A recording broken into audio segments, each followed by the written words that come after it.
സമയമില്ല. അതുകൊണ്ട് ഞാൻ ഓടി നമ്മൾ 2:30 വിശുദ്ധ കുർബാന. ആ വിശുദ്ധ കുർബാനയിൽ ഓടൊപ്പം നമ്മൾ ആ കുർബാനയുടെ അവസാനത്തിൽ സമയത്തിൻ്റെ നോക്കിയിട്ട് കുർബാന സ്വീകരിച്ച് കഴിഞ്ഞിട്ടോ കുർബാന കഴിഞ്ഞിട്ടോ ചെറിയ ഒരു രോഗശാന്തി പ്രാർത്ഥന നമ്മൾ നടത്തും. അപ്പോൾ അതിനെല്ലാം നമ്മൾ ഒരുങ്ങുക. കുർബാനയിലുടനീളം കർത്താവിൻ്റെ ആ ബലി, ഞാൻ പറഞ്ഞു, ഒരിക്കൽ അർപ്പിച്ച ബലി എന്നേക്കുമായിട്ടാണ് അർപ്പിച്ചിരിക്കുന്നത്. അത് എന്നേക്കുമായിട്ട് പ്രവേശിച്ചിരിക്കുന്നു. ആ ബലിയിൽ നമ്മളിപ്പോൾ പങ്കുചേരുകയാണ്. ഓക്കെ, ഇപ്പം നമ്മൾ ഇനിയും ചിന്തിക്കുന്നത് ഈശോയുടെ ആ ജ്ഞാനമാണ്. ഈശോയെക്കുറിച്ച് പൗലോസ്ലീഹ പറയുന്നത് 1 കൊറിന്ത്യസ് 1-ാം അധ്യായത്തിൽ 24-ാമത്തെ വചനത്തിൽ പറയുന്നത് ഇതാണ്: യേശുക്രിസ്തു ദൈവത്തിൻ്റെ ജ്ഞാനവും ദൈവത്തിൻ്റെ ശക്തിയും അത്രേ. വായിച്ചേ, 1 കൊറിന്ത്യസ് 1-ാം അധ്യായം 24-ാമത്തെ വചനം. വിളിക്കപ്പെട്ടവർക്ക് യഹൂദർക്കോ ഗ്രീക്കുകാരോ ആകട്ടെ ക്രിസ്തു ദൈവത്തിന്റെ ശക്തിയും ദൈവത്തിന്റെ ജ്ഞാനവുമാണ്. എന്തെന്നാൽ ദൈവത്തിന്റെ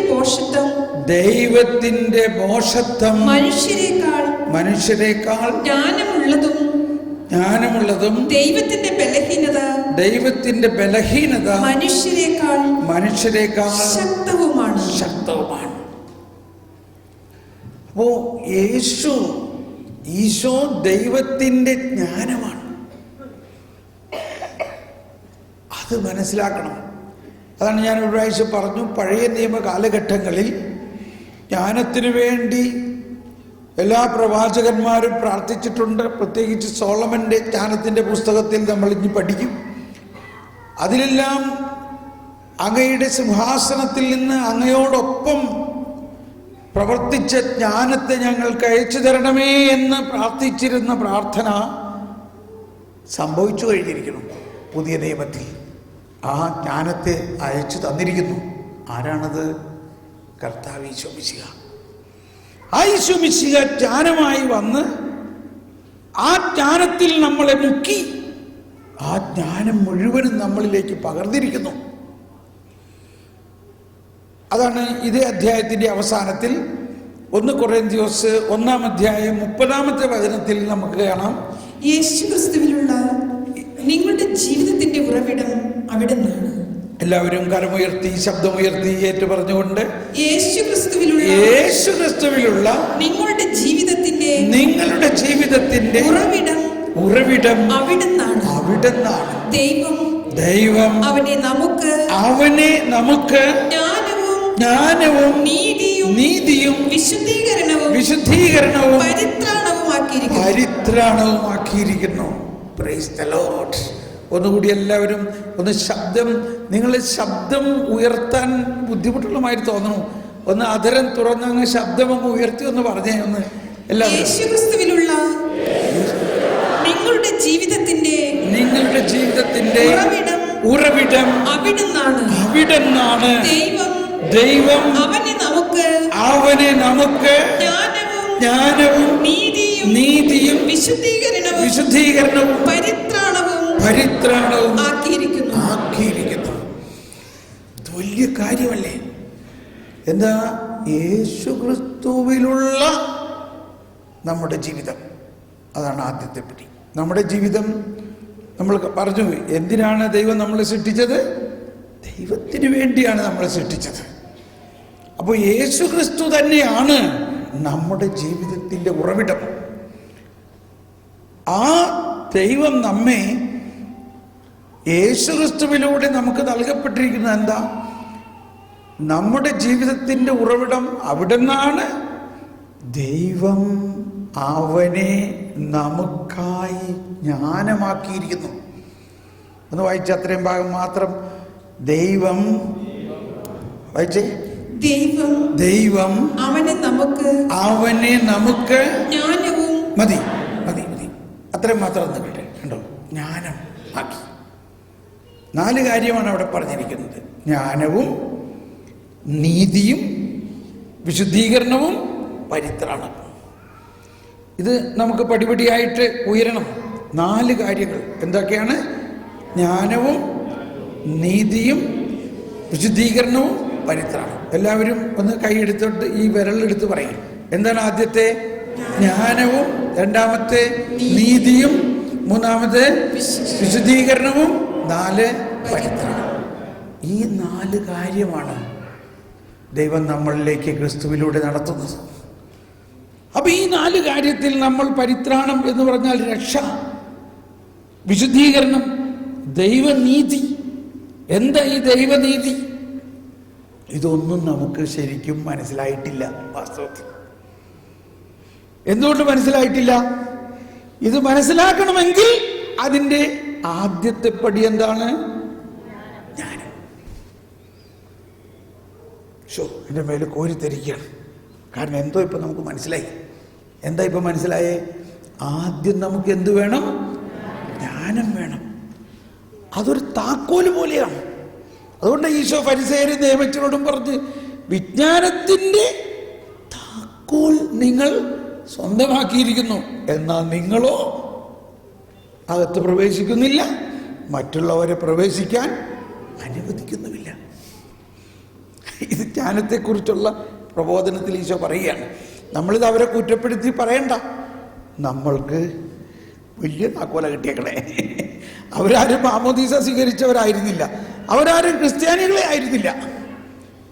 ഇതൊക്കെയാണ് ഈ മത്തായി, മർക്കോസ്, ലൂക്ക്, യോഹന്നാൻ, അല്ലെങ്കിൽ യേശുവിൻ്റെ 3 വർഷത്തെ പരസ്യ ജീവിത കാലഘട്ടത്തിൽ അവിടെ പരാമർശിക്കപ്പെടുന്ന ആളുകൾ ആരെങ്കിലും ക്രിസ്ത്യാനികളായിരുന്നോ?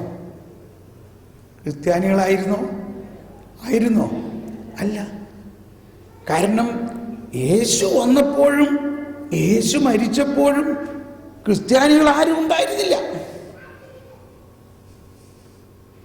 മനസ്സിലായോ? ആർക്ക് വേണ്ടിയാ യേശു വന്നത്? ക്രിസ്ത്യാനിയെ ഉണ്ടാക്കാൻ വേണ്ടിയാണോ വന്നത്? അതാണ്. ആർക്ക് വേണ്ടിയാ യേശു മരിച്ചത്? ആർക്ക് വേണ്ടിയാ? മനുഷ്യവംശത്തിൻ്റെ പ്രത്യാശയായ ക്രിസ്തുവേ. കേട്ടോ, കുർബാനയിലെ പ്രാർത്ഥനകളാ. അങ്ങ് അർപ്പിക്കുന്ന ഈ ബലി ഞങ്ങൾക്ക് വേണ്ടിയും ലോകം മുഴുവന് വേണ്ടിയും. അപ്പോൾ യേശു എന്തിനാണിത് പറഞ്ഞത്? അപ്പോൾ ഫരിസേയരും നിയമജ്ഞരെ കുറിച്ച് യേശു പറയുകയാണ്, വിജ്ഞാനത്തിൻ്റെ താക്കോൽ നിങ്ങൾ കിട്ടിയിട്ടുണ്ടെങ്കിലും നിങ്ങളത് ഉപയോഗിക്കുന്നില്ല. ഇത് ഇനി വിശദമായിട്ടൊരു പക്ഷേ പിന്നീട് പഠിക്കാം നമുക്ക്. ഇപ്പം ആശയപരമായിട്ട് ചിന്തിക്കുക. കൊരിന്ത്യോസിൽ പറയുന്നത് പൗലോസ്ലീഹയുടെ ഈ വിവരണം വളരെ എന്നെ ഇരുത്തി ചിന്തിപ്പിക്കുകയും എൻ്റെ പ്രാർത്ഥനാ ജീവിതത്തെ വളരെ മാറ്റം വരുത്തി. നമ്മുടെ ജീവിതത്തിൻ്റെ ഉറവിടം ക്രിസ്തു തന്നെയാണെന്നും ഒന്നുകൂടി എല്ലാവരും കരമുയർത്തിയേറ്റ് പറഞ്ഞുകൊണ്ട്, ദൈവം അവനെ നമുക്കായി ജ്ഞാനവും നീതിയും വിശുദ്ധീകരണവും പരിത്രാണവും ആക്കിയിരിക്കുന്നു. ഇതിനി സംഭവിക്കേണ്ട കാര്യമല്ല. അതാണ് നമ്മുടെ പ്രാർത്ഥനകളിൽ ഉണ്ടാകേണ്ട വ്യത്യാസം. ഇതാണ് നമ്മളിപ്പോഴും പറയാണ്, കർത്താവേ വരണമേ, പരിശുദ്ധാത്മാവേ എഴുന്നള്ളി വരണമേ. ഒരുപക്ഷെ നമ്മൾ ഉദ്ദേശിക്കുന്ന എന്താണെന്നറിയില്ല. നമ്മളിൽ എഴുന്നള്ളി വരണോ അതോ നമ്മളിൽ കർത്താവ് എഴുന്നള്ളി ഇരിപ്പുണ്ടോ? നമ്മളിൽ എഴുന്നള്ളി ഇരിക്കുന്നുണ്ടോ? നമ്മൾ ഓരോരുത്തരും ഒരു സക്രാരിയാണ്. കർത്താവ് എഴുന്നള്ളിയിരിക്കുന്നു നമ്മളിൽ. ആ കർത്താവ് ആരാണ്? ജ്ഞാനമാണ്. സർവജ്ഞനായ ഭരണകർത്താവും അങ്ങയുടെ ഭവനത്തിൽ വസിക്കുന്നവരുടെ വിസ്മയനീയനായ പരിപാലകനും നമ്മളിൽ തന്നെ വസിക്കുന്നു.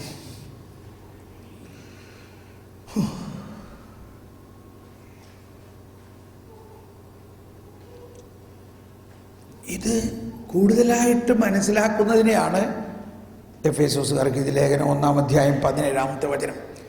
എഫേസോസുകാർക്ക് എഴുതിയ ലേഖനത്തിൽ 1-ാം അധ്യായത്തിൽ 17-ാമത്തെ വചനത്തിൽ പറയുന്നത് ഇതാണ്: ദൈവം നമുക്ക് വെളിപാടിൻ്റെയും നമ്മുടെ കർത്താവായ യേശുക്രിസ്തുവിന്റെ ദൈവവും മഹത്വത്തിന്റെ പിതാവുമായവൻ ജ്ഞാനത്തിന്റെയും വെളിപാടിന്റെയും ആത്മാവിനെ നിങ്ങൾക്ക് പ്രദാനം ചെയ്തുകൊണ്ട് തന്നെ കുറിച്ചുള്ള പൂർണ്ണമായ അറിയിലേക്ക് നിങ്ങളെ നയിക്കട്ടെ.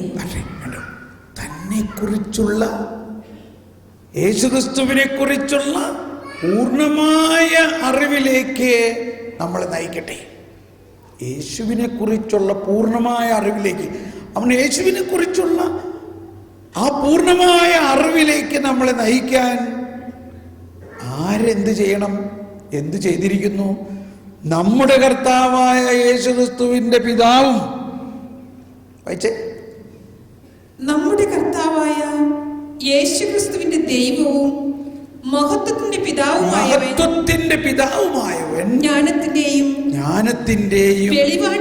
വെളിപാടിന്റെയും ആത്മാവിനെ നിങ്ങൾക്ക് പ്രദാനം ചെയ്തുകൊണ്ട് തന്നെ കുറിച്ചുള്ള പൂർണ്ണമായ അറിവിലേക്ക് നിങ്ങളെ നയിക്കട്ടെ. ഇനി എല്ലാവരും ഒന്ന് കരമുയർത്തി, ശബ്ദമുയർത്തി ആ വചനം ഒന്ന് ഏറ്റുപറഞ്ഞ് സ്വീകരിച്ച്, നമ്മുടെ കർത്താവായ യേശുക്രിസ്തുവിന്റെ ദൈവവും മഹത്വത്തിന്റെ പിതാവുമായവൻ ജ്ഞാനത്തിന്റെയും വെളിപാടിന്റെയും ആത്മാവിനെ നിങ്ങൾക്ക് പ്രദാനം ചെയ്തുകൊണ്ട് തന്നെ കുറിച്ചുള്ള പൂർണ്ണമായ അറിവിലേക്ക് നിങ്ങളെ നയിക്കട്ടെ. ഓ, എന്തോ ഒരു വലിയ കാര്യമാണ്. കണ്ടോ, നമ്മൾ മലങ്കര കുർബാനയുടെ ആരംഭത്തിൽ ഇവിടെ മലങ്കരക്കാരെങ്കിലും ഉണ്ടോ എന്ന് കൈവെക്കാമോ? ഇതാ മലങ്കര കുർബാന ആരംഭിക്കുമ്പോൾ പാടുന്ന ആദ്യത്തെ ആരംഭഗാനം എങ്ങനെയാണ്? വെളിവു നിറഞ്ഞോരീശോ നിൻ വെളിവാൽ കാണുന്നു, വെളിവിയണിയാരഖില ധാരമതാ വെളിവും നീ കാന്ത്യഞങ്ങളെ നീ നാഥൻ കതിരേ ശോഭിപ്പിക്കെന്നും. അതിന്റെ ആദ്യത്തെ ഭാഗം മാത്രം ഒന്ന് പാടി. വെളിവു നിറഞ്ഞോരീശോ നിൻ വെളിവാൽ കാണുന്നു. എല്ലാവരും ഒന്ന് പാടി. വെളിവു നിറഞ്ഞോരീശോ നിൻ വെളിവാൽ കാണുന്നു. എല്ലാവരും ഒരിക്കൽ കൂടി. വെളിവു നിറഞ്ഞോരീശോ നിൻ വെളിവാൽ കാണുന്നു, വെളിവിലടിയാരഖില ധാരമതാ വെളിവും നീ. വെളിവും, കേട്ടോ, വെളിവ് എന്ന് പറഞ്ഞാൽ ദൈവത്തിൻ്റെ ആ വെളിപ്പെടുത്തുന്ന ജ്ഞാനം, അതാണ് യേശു. ആ ഈശോ ഈ വിശുദ്ധ കുർബാന മുഴുവനിലും സംഭവിക്കുന്നത് നമ്മളിലേക്ക് ഈ ജ്ഞാനത്തിൻ്റെ വെളിവ് നൽകുക എന്നുള്ളതാണ്. ഇപ്പോൾ മലങ്കര കുർബാനയിൽ അങ്ങനെയാണെങ്കിൽ, സുറിയാനി കുർബാനയിൽ സർവജ്ഞനായ ഭരണകർത്താവും അങ്ങയുടെ ഭവനത്തിൽ വസിക്കുന്നവരുടെ വിസ്മരണീയനായ പരിപാലനം കണ്ടു ഞങ്ങളുടെ ബുദ്ധിയെ പ്രകാശിപ്പിക്കുന്നതിനും. അപ്പോൾ ഒരുപാട് സ്ഥലത്ത് കുർബാനയിൽ പ്രത്യേകം ശ്രദ്ധിച്ച് നോക്കുക, എവിടെയെല്ലാം ജ്ഞാനത്തെക്കുറിച്ച് വെളിവിനെക്കുറിച്ചൊക്കെ പറയുന്നുണ്ട്. എന്തിൻ്റെ വെളിവാണ് നമുക്ക് വേണ്ടത്? വെളിവുനിറഞ്ഞോരീശോ നിൻ വെളിവാൽ കാണുന്നു, വെളിവിനടിയാരഖില ധാരമതാ വെളിവ്. നമുക്ക് ആ വെളിവിൻ്റെ ഉടയവനും വെളിവ് തന്നെയായ യേശു ദൈവം അവന് നമുക്ക് ജ്ഞാനവും നീതിയും. അപ്പം ജ്ഞാനത്തെ മാത്രം എടുക്കുന്നത്. അപ്പം നമ്മൾ ഈ ജ്ഞാനത്തിനൂടെ ഇപ്പം ഇവിടെ എഫെസോസിൽ വന്നെന്താ, അങ്ങനെ അവനെക്കുറിച്ചുള്ള അറിവിൻ്റെ പൂർണ്ണതയിലേക്ക് നമ്മൾ പ്രവേശിക്കുമ്പോഴാണ് എന്തൊരു വിസ്മരണീയമാണ് നമ്മുടെ ജീവിതം. അപ്പം എനിക്ക് തോന്നുന്നത് നമ്മൾ ഭൗതികമായ ഒരു ലക്ഷ്യത്തോടെയോ നോക്കുമ്പോൾ ഈ ജ്ഞാനം നമുക്ക് കിട്ടുന്നില്ല. ഈ ജ്ഞാനം നമുക്ക് കിട്ടുന്നില്ല. അപ്പൊ നമ്മൾ വിസ്മരണീയതയ്ക്ക് വേണ്ടി ആ ദൈവത്തെക്കുറിച്ചുള്ള അറിവ്, ഇത് പറയുമ്പോഴാണ് പെട്ടെന്ന് എൻ്റെ മനസ്സിൽ വേറൊരു ആശയം വരികയാണ്. ക്രിസ്മസ് തുടങ്ങുമ്പോഴേക്കും, ക്രിസ്മസിൻ്റെ ആഘോഷം തുടങ്ങുമ്പോൾ ആദ്യം നമ്മൾ എന്താ ചെയ്യുക? നക്ഷത്രം കെട്ടണം, ഇല്ലേ? എത്ര ദരിദ്രനായാലും എവിടെന്നെങ്കിലും ഒരു നക്ഷത്രം മേടിച്ച് കെട്ടും. എന്താ ഈ നക്ഷത്രത്തിൻ്റെ അർത്ഥം? ഞാൻ പലരോടും ചോദിച്ചിട്ടുണ്ട്, ആർക്കും അറിഞ്ഞൂടാ. അത് പിന്നെ ക്രിസ്മസ് നമ്മൾ കെട്ടണമല്ലേ, പക്ഷെ എന്താ അതിൻ്റെ അർത്ഥം? എന്തിനാ നക്ഷത്രം കെട്ടണേ? അത് രാജാക്കന്മാർ കണ്ടിട്ട് അങ്ങനെയല്ലേ അവർ ജെറുസലേമിൽ വന്നത്, ബെത്ലഹേമിൽ, അതുകൊണ്ട് കെട്ടണത്. പക്ഷെ എന്താ അതിൻ്റെ അർത്ഥം?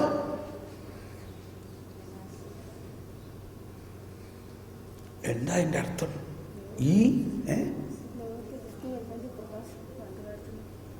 എന്താ അതിൻ്റെ അർത്ഥം?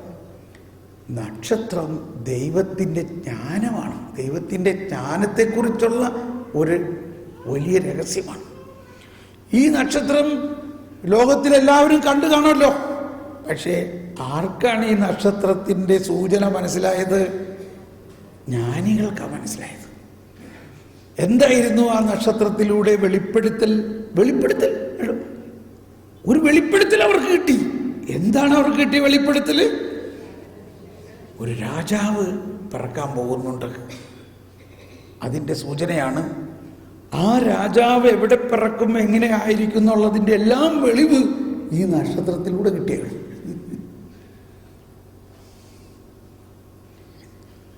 ദൈവത്തിൻ്റെ ജ്ഞാനമാണ് ദൈവത്തെക്കുറിച്ചുള്ള വെളിവ് നൽകുന്നത്. രാജാക്കന്മാർ ജ്ഞാനികളായിരുന്നു എങ്കിലും അവരുടെ ജ്ഞാനം എന്തായിരുന്നു?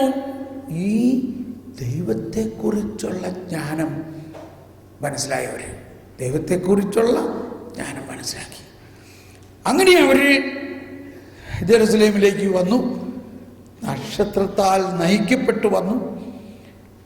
അവിടെയും അവരുടെ സ്വാഭാവിക ജ്ഞാനം പലതും ചെയ്തു. അവർ നേരെ അരമനയിലേക്ക് ചെന്നു. കാരണം ഒരു രാജ്യത്ത് വരുമ്പോൾ ആ രാജ്യത്തെ രാജാവിൻ്റെ അടുത്ത് വരണ്ടേ, അതുകൊണ്ടായിരിക്കാം. അപ്പോഴാണ് ഈ രാജാവിന് മനസ്സിലാകുന്നത്, എൻ്റെ രാജ്യപരിധിയിൽ വേറൊരു രാജാവ് പറക്കാൻ പോകണം. ഇയാൾക്ക് ആകെ ഭയവും പ്രശ്നമൊക്കെ ആയി. ഞാനറിയാതെ എൻ്റെ രാജ്യത്ത് വേറൊരു രാജാവ് പിറക്കാൻ പോകുന്നു. ഇയാൾ രാജാവാണെന്ന് പറഞ്ഞിട്ടും ഇയാൾക്ക് അതിനെക്കുറിച്ചൊരു സൂചനയുണ്ടായിരുന്നില്ല. ഇയാൾ ഉടനെ ജ്ഞാനികളെ വിളിച്ചു. ദേവാലയമല്ല, അദ്ദേഹത്തിൻ്റെ അരമനയിലുള്ള ജ്ഞാനികളും പുരോഹിതന്മാരെല്ലാം വിളിച്ചു. എന്താ ഞാൻ ഈ കേൾക്കണേ? എൻ്റെ രാജ്യത്ത് വേറൊരു രാജാവ് പിറക്കാൻ പോകുന്നു. അപ്പൊ അവര് പറഞ്ഞു, യജമാനനെ, അത് എഴുതപ്പെട്ടിട്ടുള്ളതാണ്. ഇപ്പൊ നിങ്ങൾ ഇത്രയും നാൾ എന്നോടൊന്നും പറയാഞ്ഞെന്താ? കണ്ടോ, ഈ രാജാവിനറിയില്ല, പക്ഷേ രാജകൊട്ടാരത്തിലെ പുരോഹിതന്മാർക്കും ജ്ഞാനികൾക്കും അറിയാം. എഴുതപ്പെട്ടിട്ടുണ്ട്, ഓ ബെത്ലഹേം എഫാത്ത, ഇല്ലേ, നിന്നിൽ നിന്നാണ് ഇസ്രായേലിനെ ഭരിക്കാനുള്ള രാജാവ് പിറക്കാൻ പോകുന്നത്. ഓക്കെ, നിങ്ങൾ പോയി ആ രാജാവിനെ കണ്ടിട്ട് വന്ന് എന്നോടും പറയും, ഞാൻ വന്ന് ആരാധിക്കാം. അതൊരു കെണിയായിരുന്നു എന്നുള്ള കാര്യം ജ്ഞാനികളായിട്ട് പോലും ഇവർക്ക് മനസ്സിലായില്ല. മനസ്സിലാക്കണം. ഒന്ന് കൈവീശി കാണിച്ച്. അതിനുശേഷം ഈ നക്ഷത്രം ഇതാ മുന്നോട്ട് നീങ്ങുകയാണ്. രാജാക്കന്മാരെ നക്ഷത്രം നയിക്കുന്നു. അങ്ങനെ പോയി, വലത്തോട്ട് പോയി, പിന്നെ ഇടത്തോട്ട് പോയി, പിന്നെ അങ്ങനെ പോയി. പിന്നെ അവിടെ ഒരു കൊട്ടാരമൊന്നും കാണുന്നില്ല. ഒരു രാജാവ് പറക്കാൻ പോകുന്നുണ്ടെങ്കിൽ അത്രയ്ക്ക് അന്തസ്സുള്ള ഒരു കൊട്ടാരം ഒന്നും കാണുന്നില്ല. പിന്നെ ഒരു സ്ഥലത്ത് എന്നിട്ട് പിന്നെ നക്ഷത്രം അവിടെ നിന്ന് മാറുന്നില്ല. അതെവിടെയാ? അതൊരു കാലിത്തൊഴുത്തിൻ്റെ മുമ്പിൽ. ശരീരം കുളിര് കോരണം. ആ കാലിത്തൊഴുത്തിൻ്റെ മുമ്പിൽ. അപ്പൊ അവർക്ക് കൃത്യമായിട്ട് മനസ്സിലായി, ഇതിൻ്റെ ഉള്ളിൽ തന്നെയാണ് ഈ രാജാവ്. ജ്ഞാനികളാണ്. അവരകത്ത് ചെന്നപ്പോ എന്താ കാണുന്നേ? എന്താ, ഒരു തുണിയിൽ പൊതിഞ്ഞ് വൈക്കോലിൻ്റെ മുകളിൽ ഇതാ രാജകുമാരൻ കിടക്കണം. ദൈവം മനുഷ്യനായി അവതരിച്ച് കിടക്കണം. എന്തായിരുന്നിരിക്കാം ആ പ്രകാശം? എന്തായിരുന്നിരിക്കാം അവർക്കുണ്ടാകുന്ന വികാരങ്ങളൊക്കെ ഒന്ന് ആലോചിച്ച് നോക്കൂ. ഇവർ സാഷ്ടാംഗം വീണ് ആരാധിച്ചു എന്നാ പറയണേ. അവർ കൊണ്ടുവന്ന പൊന്നും മീറയും എല്ലാം കൊടുത്തു.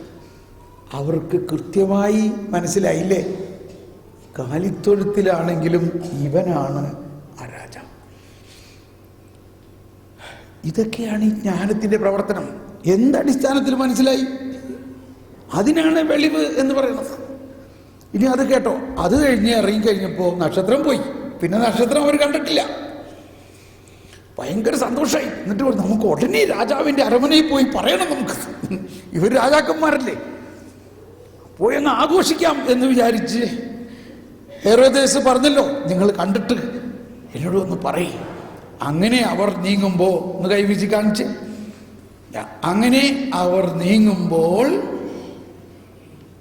നക്ഷത്രമല്ല ഇനി അവരോട് പറയണേ, അവർ കണ്ട ആ ദൈവം തന്നെ അവരോട് സംസാരിക്കുകയായി. അവർ ദൈവസ്വരം കേൾക്കണു, അവർക്ക് വെളിവ് കിട്ടുന്നു, അവർ സ്വപ്നം കിട്ടുന്നു. അവരോട് പറയുകയാണ്, പോകരുത്,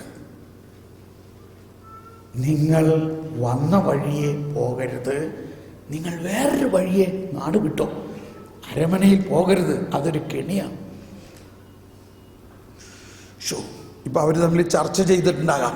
അവരെന്ത് ചർച്ച ചെയ്തിട്ടാണ്? അയ്യോ, നമ്മൾ രാജാവിന് പ്രോമിസ് കൊടുത്തതല്ലേ, നമ്മൾ രാജാക്കന്മാരല്ലേ, നമ്മൾ 3 പേരും കൂടി എടുത്ത തീരുമാനം ഒരു സ്വപ്നം കണ്ടെന്ന് പറഞ്ഞിട്ട് മാറ്റാൻ പറ്റുമോ? ഉണ്ടോ? ഇവിടെയാണ് മനുഷ്യന്റെ ജ്ഞാനവും ദൈവത്തിന്റെ ജ്ഞാനവും തമ്മിലുള്ള ഒരു വലിയ വടംവലി വരികയാണ്. പക്ഷേ അവർ ജ്ഞാനികളായതുകൊണ്ട് അവർ അവരുടെ സ്വന്തം തീരുമാനത്തെ മാറ്റി ദൈവത്തിൻ്റെ ആ അരുളപ്പാടിന് അനുസരിച്ച് ഹെരോദേസിന്റെ അരമനയിൽ പോകാതെ, അവർ ഉദ്ദേശിച്ച വഴിക്ക് പോകാതെ മറ്റൊരു വഴിയെ പോയി. ഇതാണ് നമ്മളിപ്പോ ഈ 6 ദിവസം ഇവിടെ ധ്യാനം കഴിഞ്ഞു കഴിഞ്ഞാൽ എന്താ ചെയ്യാൻ പോകുന്നത്? എന്ത് ചെയ്യാൻ പോകുന്നത്? നമ്മൾക്ക് പല പരിപാടികളും നമ്മൾ പ്ലാൻ ചെയ്തിട്ടുണ്ടാകാം. പക്ഷേ ഈ ധ്യാനം കഴിഞ്ഞു കഴിയുമ്പോൾ കർത്താവ് പറയും, നീ അതുപോലെ ചെയ്യരുത്, ഞാൻ പറയുന്നത് ചെയ്യുക. എന്നിട്ട് അത് ദൈവത്തിൻ്റെ ജ്ഞാനത്തിലൂടെ വിവേചിക്കാനും അതനുസരിച്ച് നമ്മുടെ ജീവിതത്തിനെ മറ്റൊരു വഴിയിലൂടെ പോകാനും തയ്യാറാണെങ്കിലേ ജ്ഞാനത്തിൻ്റെ പ്രവർത്തനം ഉണ്ടാവുള്ളൂ, ഇല്ലേ? ജ്ഞാനം നക്ഷത്രത്തിലൂടെ രാജാക്കന്മാരെ നയിച്ച പോലെ അവരെക്കാൾ അത്ഭുതകരമായി നമ്മൾ ഓരോരുത്തരെയും നയിക്കും എന്നുള്ളതാണ്. നമുക്കൊന്ന് സ്തുതിച്ച് പ്രാർത്ഥിക്കാം. നമുക്ക് എഴുന്നേറ്റ് നിൽക്കാം. ഈ ജ്ഞാനത്തിന് വേണ്ടി നമുക്ക് പ്രാർത്ഥിച്ചുകൊണ്ട് നമുക്ക് ഒരു ഗാനം ആലപിച്ച് കുർബാനയ്ക്ക് വേണ്ടി ഒരുങ്ങാം. നമുക്കൊന്ന് സ്തുതിച്ച് പ്രാർത്ഥിക്കാം. ഈ വിശുദ്ധ കുർബാനയിൽ ഉടനീളം നിങ്ങൾ പ്രാർത്ഥിക്കേണ്ടത് ജ്ഞാനത്തിന് വേണ്ടി പ്രാർത്ഥിക്കുക. വിശുദ്ധ കുർബാനയിൽ യേശു അപ്പം മുറിച്ചപ്പോൾ, എമ്മാവൂസിൽ വെച്ച് യേശു അപ്പം മുറിച്ചപ്പോൾ അവരുടെ കണ്ണ് തുറന്നു. അതുപോലെ ഇന്നത്തെ വിശുദ്ധ കുർബാനയിൽ നമ്മൾ ഓരോരുത്തരിലും സർവജ്ഞനായ ഭരണകർത്താവും തൻ്റെ ഭവനത്തിൽ വസിക്കുന്നവരുടെ വിസ്മയനീയനായ പരിപാലകനുമായ ആ കർത്താവ് നമ്മൾക്ക് ജ്ഞാനം നൽകും. ഒന്ന് സ്വതന്ത്രമായിട്ട് സ്തുതിക്കുക. യേശുവേ സ്തോത്രം, യേശുവേ നന്ദി. Hallelujah, hallelujah, hallelujah, hallelujah. യേശുവേ മഹത്വം. ശാല ഹല ബല ഹല ബല ശാല ബല ഹല ബല ഹല ബല.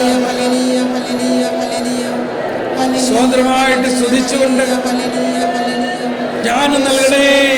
ദാഹിക്കുക, ജ്ഞാനം നൽകണേ. എല്ലാവരും കരഞ്ഞു പ്രാർത്ഥിക്കുക, ജ്ഞാനം നൽകണമേ.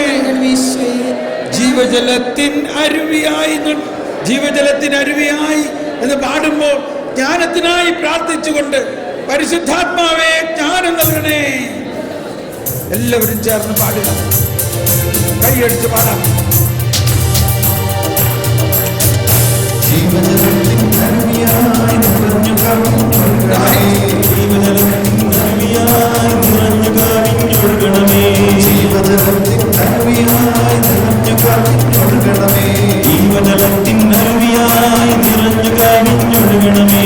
സ്നേഹാഗ്നിജ്വാലയായി എന്നിൽ കത്തിപ്പടരണമേ. സ്നേഹാഗ്നിജ്വാലയായി എന്നിൽ കത്തിപ്പടരണമേ. സ്നേഹാഗ്നിജ്വാലയായി എന്നിൽ കത്തിപ്പടരണമേ. സ്നേഹാഗ്നിജ്വാലയായി എന്നിൽ കത്തിപ്പടരണമേ.